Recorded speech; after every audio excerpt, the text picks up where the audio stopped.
Welcome to, what do we welcome to? The Tush Tush Twins. Twins. Tush Twins. Tush Where's your Twins. Tush Twins? Right. You know heard, us. heard on MalcolmPresents.com. That's true. It is on Malcolm Presents and probably somewhere else in the cyber world, but I don't know. We're also on YouTube. They can pick us YouTube. up on YouTube. Pick us up on YouTube. We need to get people to pick us up. And right, Paul, tell them. Pick us up. Pick us up. I think we need about another 1 million or 2 people, and we can start making a profit out of the show. Absolutely. I love doing it, but the kids have to be fed.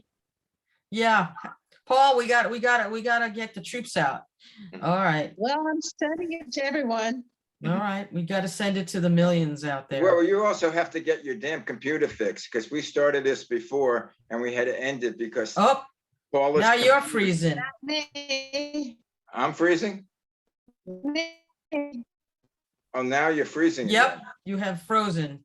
See, now everyone's freezing. Okay, except freezing. It's pretty warm here in New York.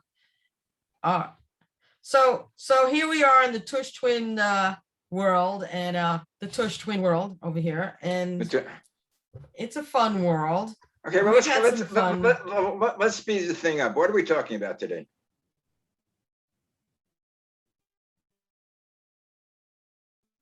Now you're freezing. Talking about baseball. Talking about. Now I'm freezing. Yeah. I'm freezing. Am I no, freezing? Yeah. You're always What are we hot. talking about baseball? We have the t-shirts. Yeah. With all the tour information on the back. And the tokens were the only group to get a Guinness World Record for singing the national anthem in all 30 baseball stadiums in 1998. And it was the Tokens Anthem Tour 98 Let's Play Hardball Tour. And Ed and I were the ones who put all the logistics together, right? We called every single baseball stadium in the country, all 30 to book. This was a nightmare. A nightmare. Yeah, it was a nightmare. Because why? Because there were thunderstorms, there was plane delays, there were train delays, there were air strike, Northwest Airlines strike in the Midwest. We had to put them on trains and cars and rent cars. It was pretty insane. You see, well, you missed the whole thing. You should have chartered a private plane, and you wouldn't have had any of the problems. We just didn't have the bucks to do that. I don't even know how we did it, quite honestly. It was like literally a wing and a prayer, but getting to all these stadiums was insane. I mean, we tried to book stadiums that were closer to each other geographically. It didn't always work. And we also didn't have we had if one team, if there was bad weather at one team and it was a rain postponement, then the whole thing would have been thrown off. And where did that happen? Almost delay in Montreal, right, of all places. I had a phone call from Mitchell saying, I'm not sure this is going to take place. We've been waiting. It's already at 2 hours. I think it was like a 3-hour delay. Mm-hmm. And they played ball. And we documented the whole entire tour on video as a documentary, which played on VH1. Right. They called them the most patriotic band of the 20th century. Well, you sent me a video. Was that the video? No, that wasn't it. That was just a short version of all the parks. But there was an actual VH1 special that they had on there, and it was just a unique experience. I personally went to about 20 stadiums. I sang in maybe 15 of them at least or more. because the band founders, Phil and Mitch Margo, were at every one, but throughout Yes. the country, we had to fill in with Different fill in. different, right. And so we had, their kids filling in, and we had my husband, Les, actually sang at Fenway Park, because Fenway Park was a pre-recorded anthem that two places required that. And Fenway was one of them. And they usually sing live under it, right? So, Right. so everyone was going to Les, you not to say anything. You mouth it and lip it, and nothing is to come out of your mouth. It was the funniest thing ever. And even the mascot, and there's the big wall, big green monster wall, whatever it's called. And it was just crazy, right? And you were at a number of them. I was in at least 12 or 13 stadiums with you guys.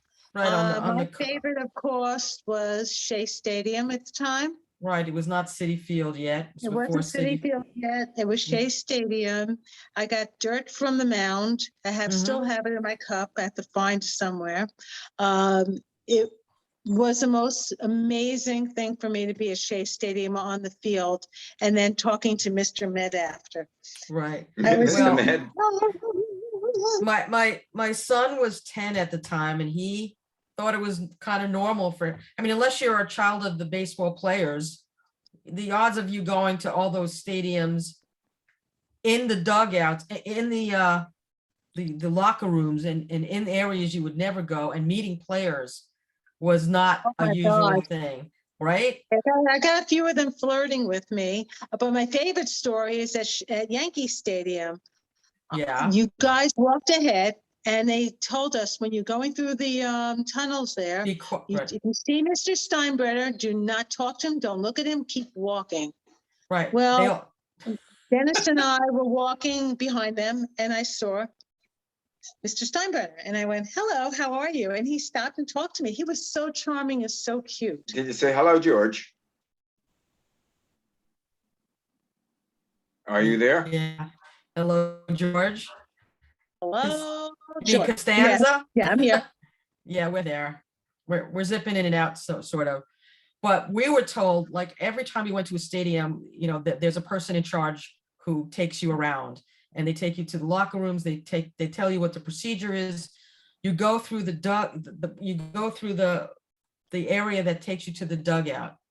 And when we did that in Yankee Stadium, it was like walking through, the gods of baseball almost, because it was amazing. Because you just saw you just saw in your brain, Mantle and Gehrig, and it was crazy. And that's how this all started, by the way.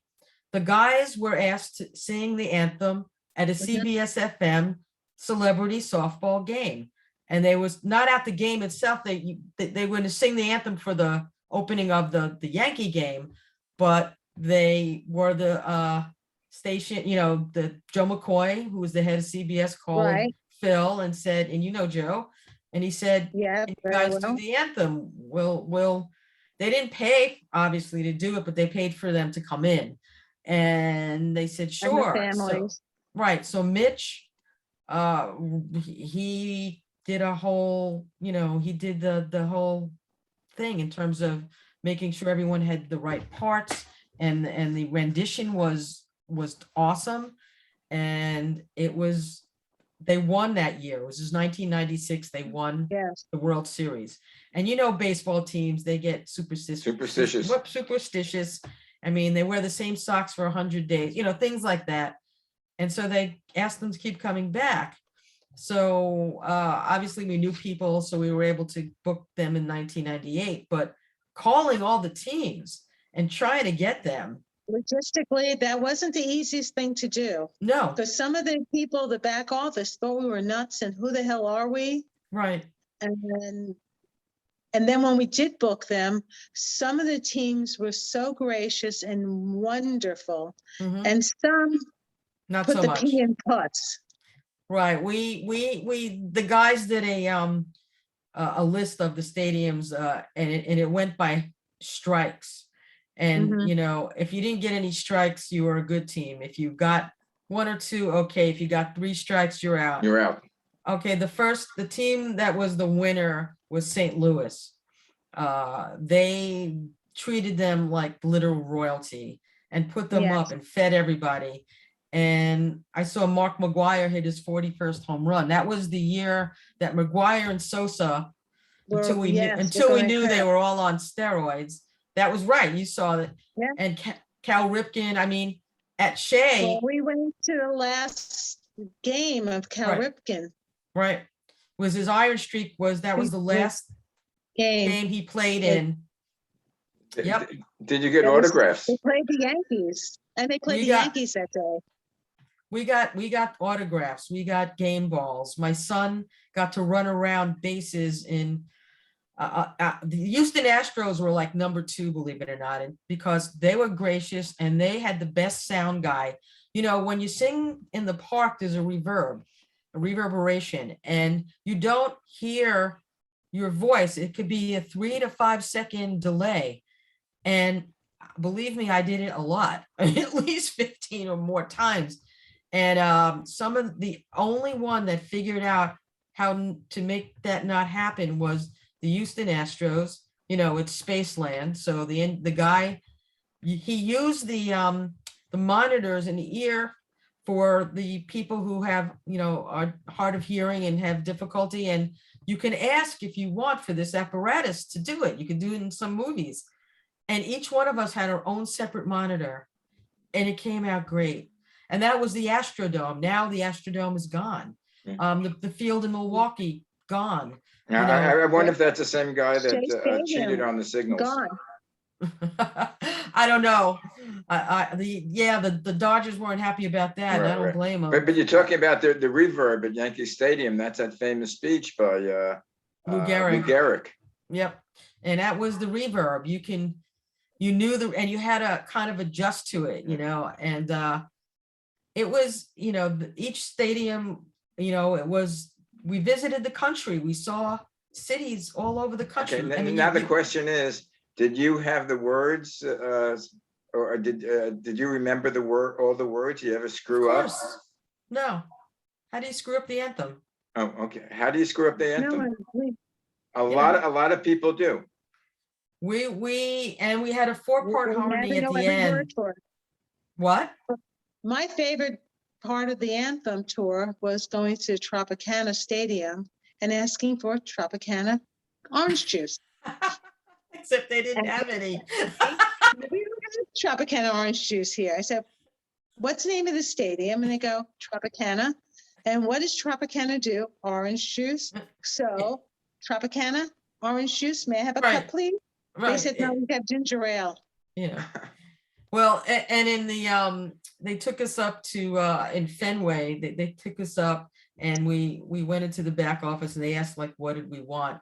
And what do they have there? They have like really good clam chowder and really good lobster rolls. And where else would you get that? You know, and some of the stadiums had, like, you know, in like Kansas City, they had great barbecue from Bryant's.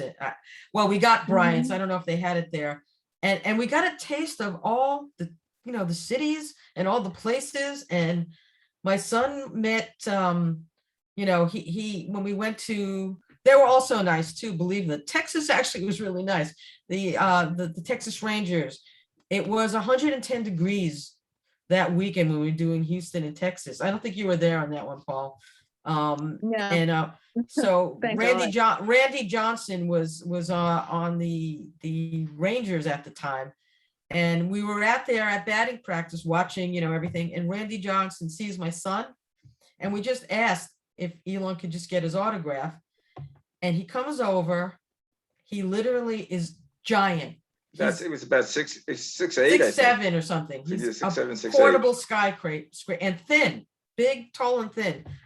And he talks to He's a him nice because my guy. son was playing baseball at the time, and he spoke to him for 20 minutes.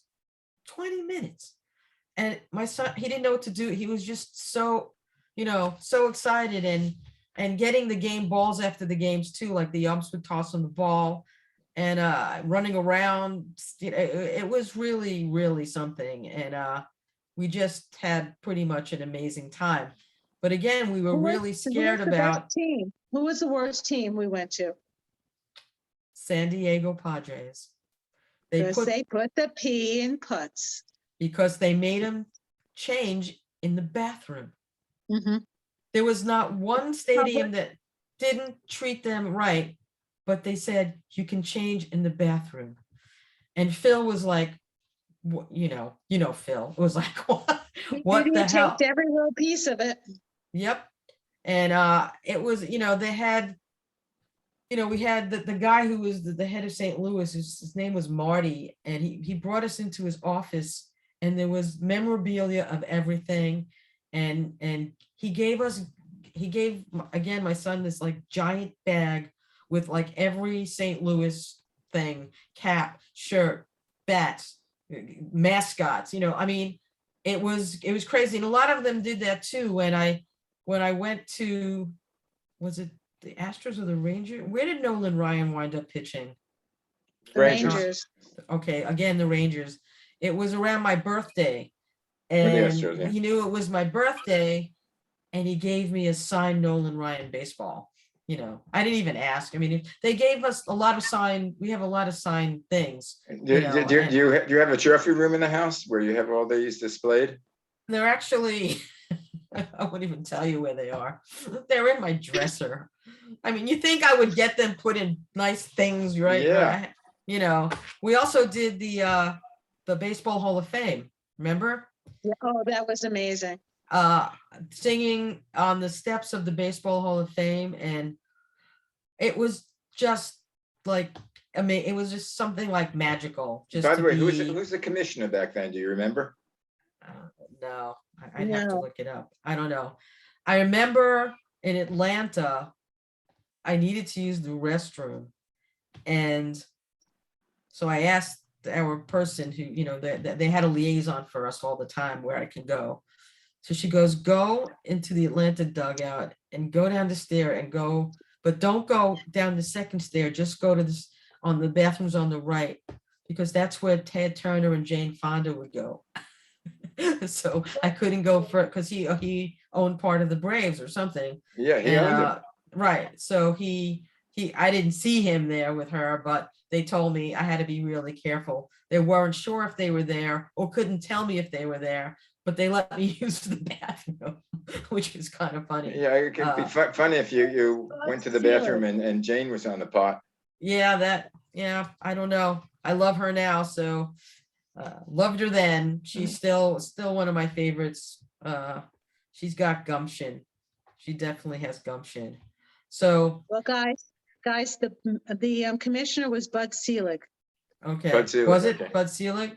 I don't know if we ever met him, but No. we met a lot of different managers, and we were always, they always knew we were doing it. Some of them knew we were going for a record, and they would go, keep up, keep this going, keep the record going. You get, because they're into records, right? Yeah. Did anybody know the tokens? I mean, were they familiar with the name? They knew the lines.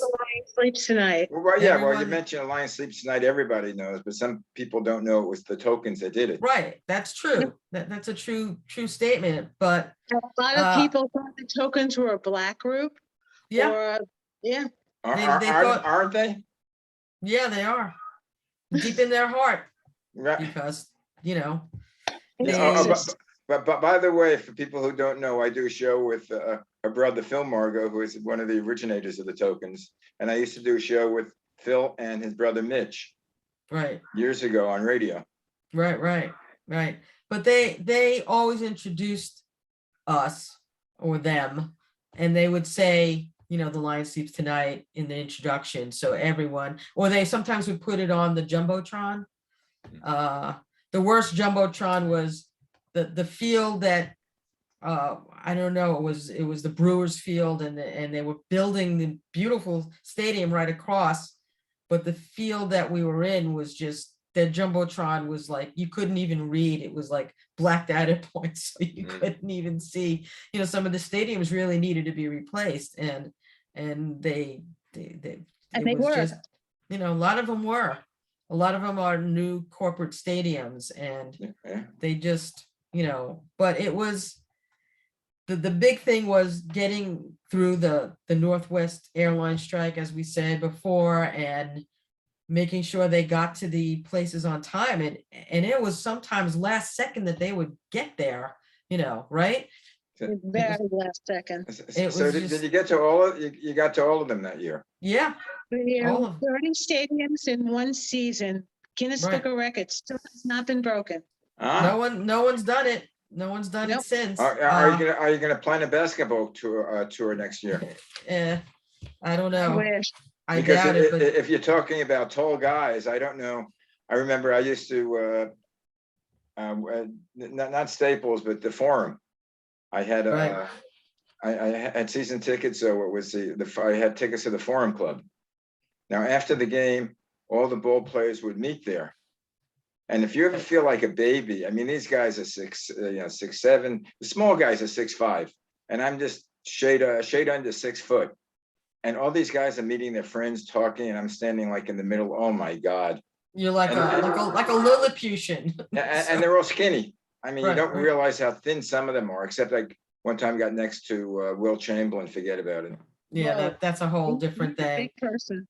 Well- Will's a big person. Well, a couple of things that I remember when we had to send the anthem to the expos in French Ribbit. and in English. Yeah. Ribbit. Right. And Mitch had to record, he had to do the whole arrangement. And we sent it to them. Then they claimed they didn't get it. It was FedEx. FedEx said they got it. We sent it again. They said, you have to change something in the French part. So then Mitch had to change it. It took 3 times before they got it. And then that's the stadium that's supposed to have the roof. It had a retractable roof, but not anymore in 1998. And that's the stadium that scared us the most, as Paula said, with respect to 3-hour rain delay. right, the rain delay. Because we could By not the get way- back there again. Right. Did you have to do the national anthem in French, or did you have to do La Marseillaise The national anthem in Well French. done, in French? Yep. Yep. You didn't have to sing It was that, it was "Oh Canada" in French. That's Oh, what- Canada, right, but I had to do it in French, and they also did a stanza in English, I believe. Yeah, they but- do it in English and in French. Right. So, and Mitch, he could do anything, and he did, and it came out beautiful, except for the fact that they were freaking out that the game would be not played. So luckily we got that in. And then, as Paula said, the last game was in the Baltimore Orioles. And Now what we're more, playing the Yankees. right, and Cal Ripken streak, but also we got to sing in Fort McHenry, where Francis Oh, that was Kosky, Still get Key, chills. right, Key, composed the poem that became the anthem. And we sang the anthem on the ramparts of "Oh, the Ramparts We Watched." And they gave us the honor of hoisting the flag, raising the flag over Fort McHenry. And you have all this on the doc that they Everything's have on documentary. video. Well, Mhm. not everything got into the VHS documentary, but But we I have don't know. everything. I don't know Bill where must it have is. it. Well, Mitch Oh, that's true. probably. Yeah, guys, has it. you have to see if you can get the VHS documentary and get the rights so they can put it on Malcolm Presents. That might be an interesting adjunct to I both don't of know. your it- show and Yeah, I Phil don't show. know if, I don't know. We'd have to find out. I don't know if we taped it, but we couldn't use it without permission, probably. right. Yeah, that's what I say. Right. You see if So, you can get the but- rights. But it was just, We'll try them now. well, they also sang the anthem in my son's Little League game up here in Newcastle. And they actually sang the anthem. It was hysterical. We opened the game because they were here and Ian was playing the game and they were so excited, because they knew we were doing this. And they asked, and of course, being the baseball freaks that they were happy to see it. And then we got to watch the game. We watched the game after. But I mean, so we went from little league to big league Right. to Canada, out of the country, and just all the places in between, taking flights at 4 or 5 and landing 4 or 5 in the morning. We Mhm. landed at an airport once and it was like 5 or 6 o'clock in the morning. All we wanted to do was sleep. It was a Southwest flight. I forgot which city. And when we landed, we had to go get the car. Now, my husband, for this, he was the head roadie. He was the one in the middle of the country tour when we did it, some places. But anyway, we went on the bus and at 5 o'clock in the morning, they were playing, oh, oh, oh, oh, oh, oh, oh, oh, oh, don't worry, be Be happy, happy. in a loop for Right. like 20 minutes. And the guy couldn't stop it. He tried to turn it off. It couldn't go off. And we're listening to this for 20 minutes in the car at 5 in the bus at 5 o'clock in the morning. And it was like, it was just, it was really funny. So we had some really, It was a really, fun tour. It was Yeah, a fun, it was Who- fun. Aside from Randy Johnson, who were the other ball players you were impressed with that were really friendly? actually, I was speaking to Mike Piazza of the Mets Yes. for a couple of minutes, and he was nice enough to give Elon that was his favorite player, being a Met Right. fan, is Mike Piazza. And when he met him, it was like you saw his face. Yeah. It was insane. And I think they were playing the Orioles, and he met Cal Ripken. He shook his hand, who was really, really nice. I mean, we met a lot of different players. I can't even We offhand met remember. I so know many of them. the Yankees were really great.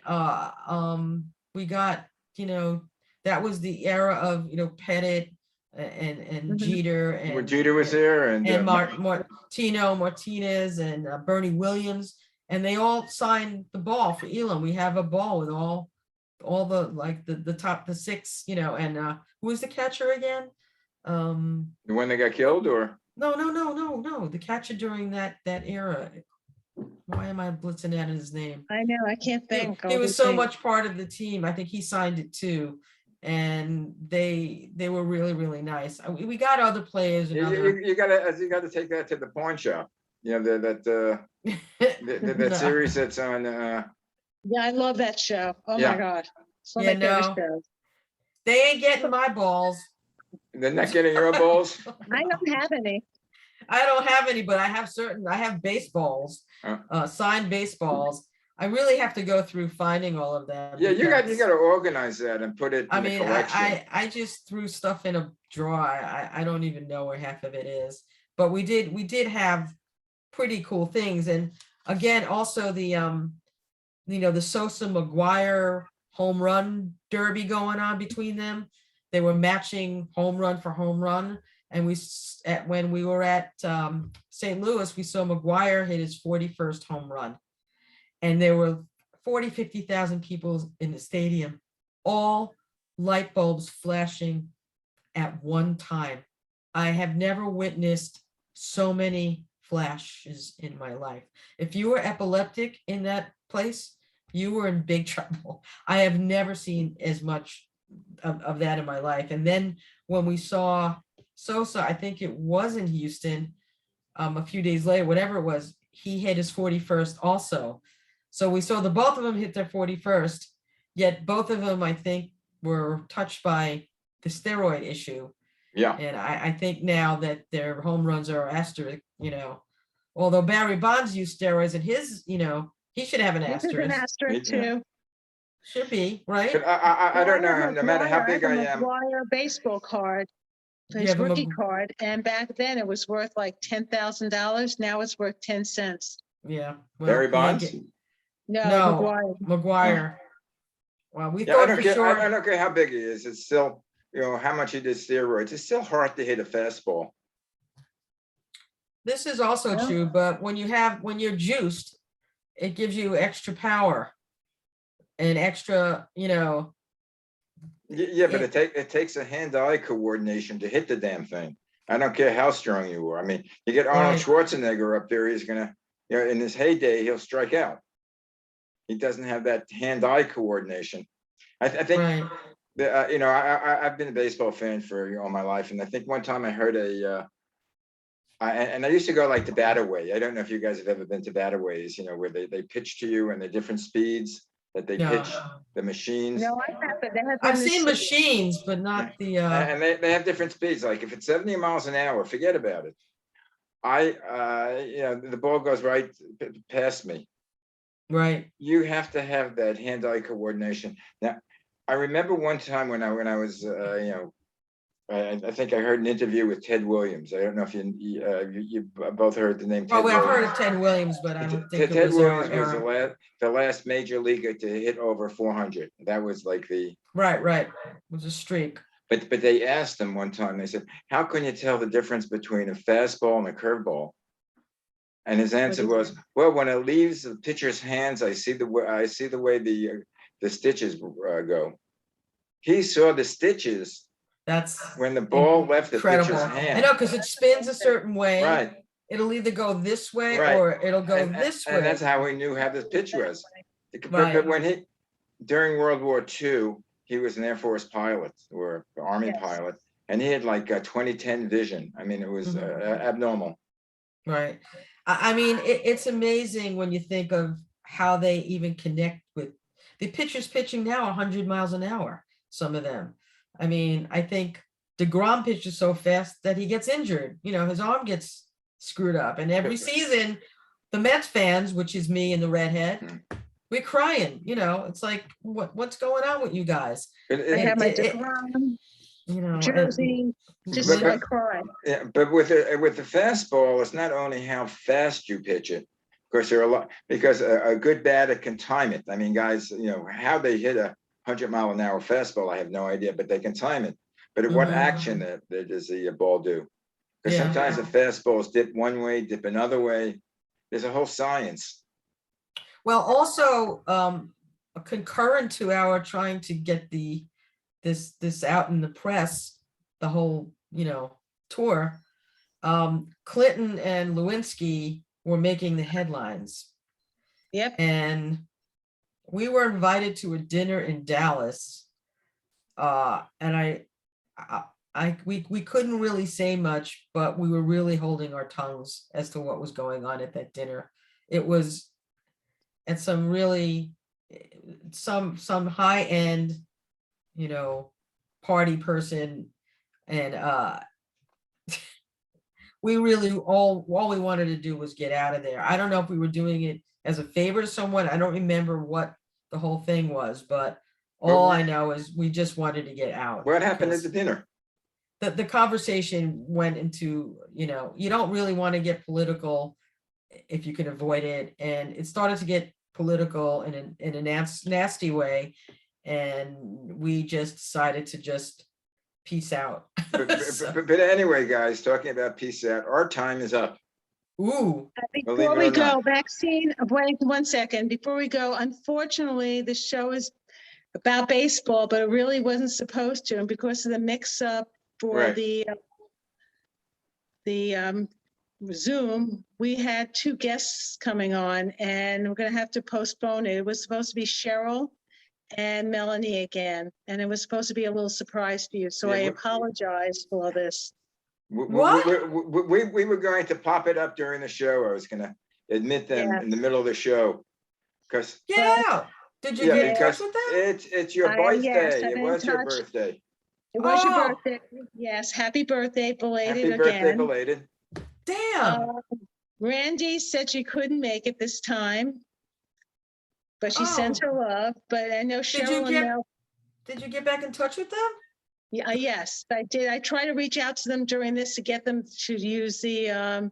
I guess it was too late. I feel that. Oh. So But in a couple that's of why I weeks, didn't we'll want do you. it You again. kept on insisting that we end the show. I didn't want to end it. Oh, no wonder why I saw those Yeah, boy, that's why I said to emails. Yeah. Malcolm, oh God, she's Yeah, gonna guess it. I realized what I did afterwards. You Next sent time you we do sent something, it, and I I have to started send to it separately. wonder, why were they on this list for Zoom? Well, this will surprise you. Right. And Yeah, this is a unfortunately- surprise, all right. Well, Happy birthday from Melanie, Cheryl, and Randy, and me.